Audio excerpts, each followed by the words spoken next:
Is lá na bPancóg atá ann na neamh, an lá go mbíonn bPancóg áirithe daoine sulla gurtar tús leis an garís.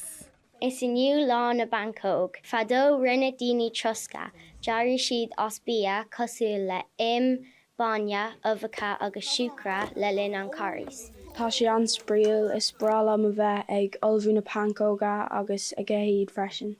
Is sprálam an lá, mar sprálam bPancógaí agus níl duine ar ceart inniu. Tá mórán tuairimí agsúla ag daoine fé bPancóga, go gceartó bheith tuamh, nó tannaí agus féin méid a dhétar lo.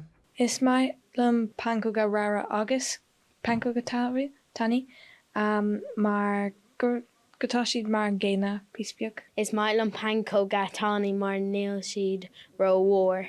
Seachláid agus uachtar ar má bPancóga.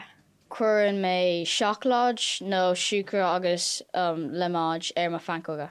De réir ghailtaí Ghaelscoil Chnoc na Róisín rud is duise ar fad le bPancóga ná seachláid agus leabhacháin. Róisín cheiliúradh Nuacht Cúla4, Ghaelscoil Chnoc na Róisín.